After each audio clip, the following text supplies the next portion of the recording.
The combat trainees howled with laughter. She'd missed the entire target 5 times. But the quiet range officer wasn't laughing. He stared past the target, his face pale, and uttered 5 words that silenced everyone. Check the back wall. Her name was Maya Jensen, 30 years old, and she was an expert in the art of being forgettable. Here at the Fort Jackson Advanced Training Center, a sprawling campus of concrete and ambition, she was a ghost in plain sight. Her official title was Logistic Support, a role so mundane it acted as a cloak of invisibility. Maya's appearance was a carefully constructed masterpiece of unremarkable. A tight, severe bun held her dark hair captive, with not a single strand daring to escape. Her eyes, the color of a gathering storm, seemed to absorb every detail of her surroundings while revealing nothing of her own thoughts. The standard issue fatigues she wore were strangely tailored, hanging loose in a way that cleverly disguised the lean, explosive muscle coil beneath the fabric. She was neither tall nor short, pretty nor plain.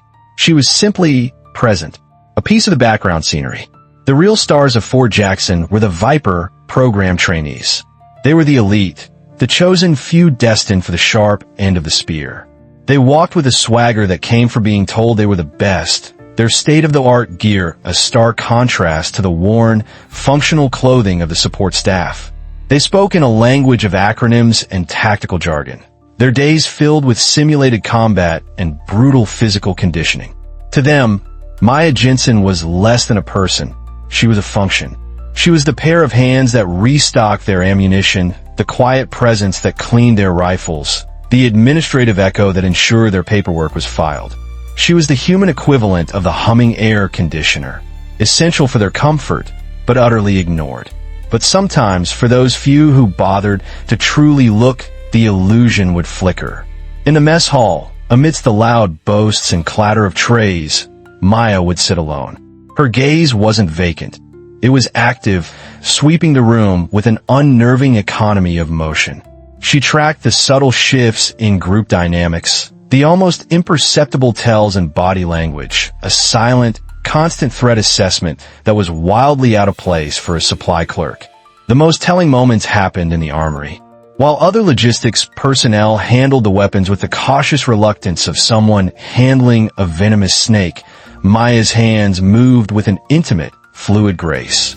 She could disassemble and reassemble an M4A1 rifle with her eyes closed, her fingers dancing over the components with a familiarity that was almost unnerving.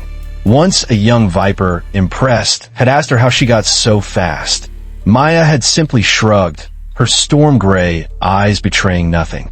Logistics, she'd said, her voice flat. Knowing the equipment is part of the job. It was the perfect explanation, plausible and utterly misleading. She was a whisper in a world of shouts, and that was exactly how she wanted it. The announcement came on a Tuesday morning, under a sky the color of faded denim. Gunnery Sergeant Rourke stood before the assembled formation, a man built from granite and fury.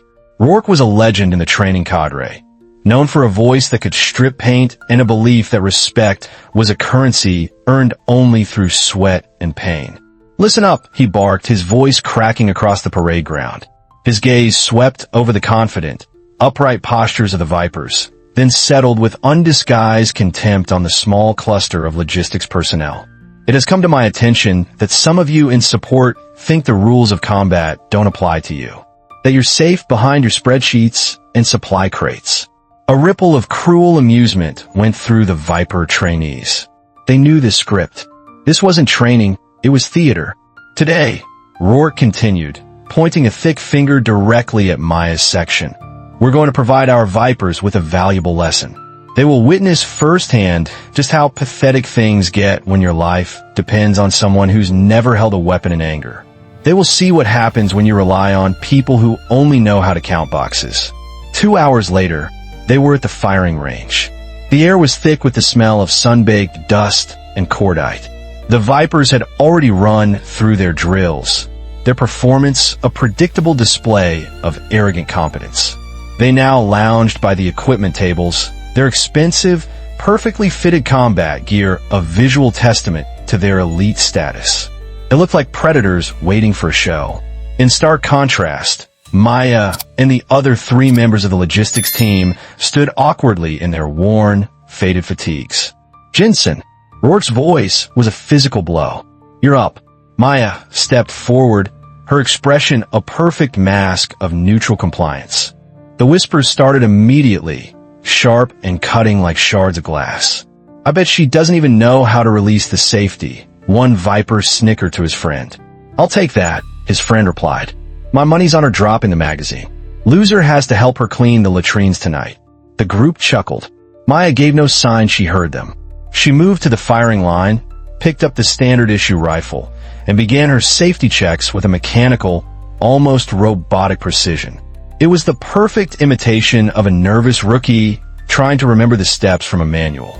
The sun beat down on the range, the heat shimmering in waves above the concrete. Maya settled into a firing stance. To the casual observer, it was textbook perfect, yet she infused it with a deliberate, almost imperceptible stiffness. It was the posture of someone trying to imitate strength, not someone who possessed it. "Remember, Jensen." Rourke's voice boomed through the loudspeaker, dripping with condescension. "5 rounds. The target is that giant piece of paper 50 meters in front of you. Try not to hit another state." The Vipers roared with laughter. Maya took a long, exaggerated breath, held it, and fired. The crack of the rifle echoed across the range. Every pair of binoculars swung towards the paper silhouette. Nothing. Not a single hole. The paper was pristine. The silence held for a beat, a collective moment of disbelief, before it was shattered by a fresh wave of derisive laughter. "Holy crap, she missed the entire backstop," a Viper shouted. Rourke, playing his part to perfection, stepped forward. "Jensen, that target is 4 feet tall." "How? In the name of all that is holy, did you miss it completely?" Maya said nothing. She chambered another round. Her face was a blank canvas. Inside, however, a cold, precise clock was ticking. 3 to 1. She was calculating, not shooting. She was painting a masterpiece of incompetence, and every shot had to be perfect in its failure. The second shot rang out. Again, nothing on the paper. The laughter grew louder, more confident. This was better than they could have hoped for. Third shot, fourth shot, fifth shot. Each report was followed by the same result. A clean, untouched paper target. The mockery had become a symphony of scorn.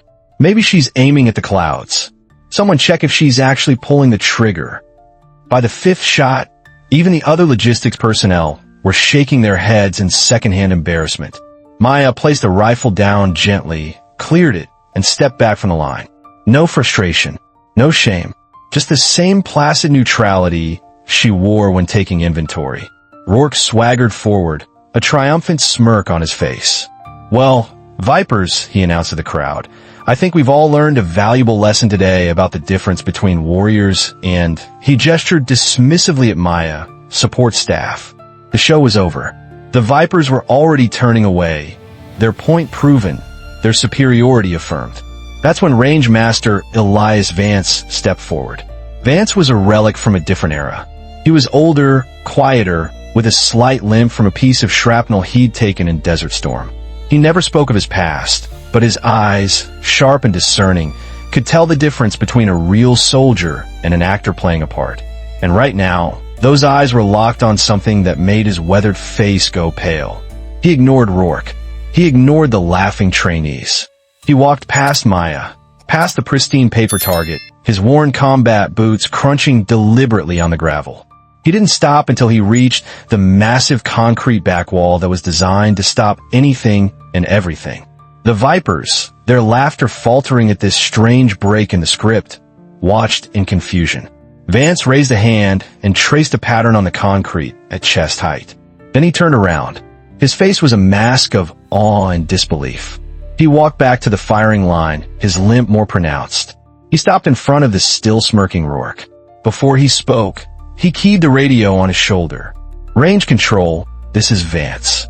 Cease all activity. Lock down this range. Effective immediately." Then he turned to Rourke, his voice low but carrying an impossible weight. "Gunnery Sergeant," he said, his voice raspy. "Check the back wall." A A confused silence fell over the range. Rourke, his arrogance pricked by Vance's tone, strode towards the wall, the vipers following like curious hyenas. And then they saw it. Embedded in the solid concrete were 5 bullet holes. They weren't scattered. They weren't in a loose group. They were arranged in a perfect, 5-pointed star pattern, so tight that the entire grouping was smaller than a silver dollar. The bullets had punched through the microscopic gap between the paper target and its wooden frame, a space no wider than a credit card, and struck the exact same point 50 meters away. It wasn't a failure of marksmanship. It was a demonstration of a level of skill that was, by all accounts, impossible. The cocky smirk melted off Private Johnson's face, replaced by a look of pure terror. That's not possible, he stammered. The margin for error, you can't. Shut up, Johnson, Rourke snapped, but his voice was thin, reedy. He was staring at the wall, as if it were an alien artifact. Vance's voice cut through the stunned silence, each word landing like a hammer blow. Ladies and gentlemen, he said, his gaze sweeping over the now silent vipers. What you just witnessed is something that, theoretically, shouldn't exist. 5 rounds, through a 2-millimeter gap, into a concrete wall 50 meters away. The number of people on this planet capable of that shot, you could count on one hand, and you probably have fingers left over. Every eye in the place turned to Maya Jensen. She stood exactly as she had before, her hands clasped behind her back, her expression unreadable. She looked like a supply clerk who had just broken the known laws of physics. The standoff was broken by the arrival of a man who didn't belong. He wore civilian clothes and moved with a quiet, predatory grace that made the vipers look like clumsy children. This was Agent Thorne. He wasn't part of the training command. He was part of the architecture that held the entire military-industrial complex together, a ghost from a world of classified operations and plausible deniability. Thorne took one look at the impossible star on the wall, one look at Maya, and his entire demeanor shifted from observant to operational. Clear this range, he said, his voice soft but absolute. This is my training exercise, Agent, Rourke protested weakly. I need to know what happened here. Thorne's gaze could have frozen fire. What happened here, Gunnery Sergeant, is so far above your pay grade that you can't even see it from where you're standing. Clear the range. Now, it took 15 minutes of confused muttering and nervous glances for the area to be emptied. When it was just the two of them, Thorne walked to the wall, examining the bullet holes with a professional's eye. He turned to face her. For the first time that day, Maya Jensen's mask cracked. A small, cold smile touched her lips. Hello, Thorne, she said. Her voice had an edge to it now, a razor-sharp quality that had been absent for months. Nix, he replied, using the name. It hung in the air between them, a name that was a legend in the darkest corners of the intelligence community. A ghost story about a sniper who didn't exist, who could make shots that defied physics. 7 years. We thought you were dead. I was, she said. The mission in the gray zone, on the Afghanistan-Pakistan border, the one that went sideways. It wasn't an intelligence failure, Thorne. It was a setup. Our target was bait, and my unit was the price being paid for some backroom political deal. My final orders weren't to eliminate the enemy. They were to sanitize the operation, erase our own survivors who knew the truth. Thorne's face remained impassive. So you chose a third option. I let Nix die with the others, she said, her voice laced with ancient bitterness. I became Maya Jensen, someone invisible, someone who could stock shelves and clean rifles and never, ever have to take another shot for men who trade lives for careers. She pulled back the sleeve of her left fatigue jacket. On the pale skin of her inner wrist was a tiny, intricate tattoo of an Ouroboros, a snake eating its own tail. Within the serpent's eye, visible only upon the closest inspection, was a set of micro-coordinates. The location of a place that didn't officially exist. The place where Nix had been born. And now, Thorne asked. Maya's gaze flickered to the 5 holes in the wall. Now a bunch of arrogant kids who think they're warriors have learned that the most dangerous person in the room is always the one you ignore. She started to walk away. Tell whoever sent you that I'm exactly where I want to be. And if they have a problem with that, they can come discuss it with me. Personally, in the weeks that followed, nothing officially happened. The incident report for that day listed a routine marksmanship evaluation with unremarkable results. But unofficially, everything had changed. Gunnery Sergeant Rourke was quietly reassigned. The official reason was a transfer, but the rumor was he was now managing a supply warehouse at a weather station in Alaska, a punishment of pure, unadulterated cold and boredom. Range Master Vance mounted a small, polished brass plaque on the wall of his office. It read simply, "Your target is never just the paper." When asked where it came from, he just smiled. The legend of the impossible shot spread through the trainee barracks in hushed, reverent tones. The Vipers, once so arrogant, now looked at the logistics staff with a new, nervous respect. They started saying please and thank you. Maya Jensen remained invisible, but her purpose had shifted. She was no longer just hiding, she was teaching. Select Viper candidates, the ones she identified as having potential and integrity, began receiving anonymous, encrypted data packets on their personal terminals. They contained advanced training modules on ballistics, wind reading techniques, and psychological conditioning for high-stress situations. Lessons far beyond the standard curriculum. No one knew the source, but the recipient's skills improved dramatically. They were being mentored by a ghost. Agent Thorne returned twice, observing from a distance. His reports, filed in a database that didn't exist, all concluded with the same recommendation. Asset is stable and has found a new, productive purpose. Recommend non-interference. Status, monitoring. Maya continued her double life. By day, a quiet supply clerk. By night, Nyx, the invisible mentor, shaping the next generation of warriors not with bullets, but with wisdom. She never needed the applause. The truth about real mastery is that it doesn't require an audience. It doesn't need validation. It is its own reward. She hadn't missed those targets. She had hit exactly what she was aiming for. Arrogance, prejudice, and the dangerous assumption that a person's worth is defined by their uniform. Those 5 bullets were lessons delivered at the speed of sound. And sometimes, the most important shot is the one that teaches rather than kills. So next time you see someone quiet in the corner, don't rush to judgment. True power doesn't need an audience. If you agree, hit that subscribe button and share this story. Let us know in the comments what real mastery means to you. And as always, comment with respect.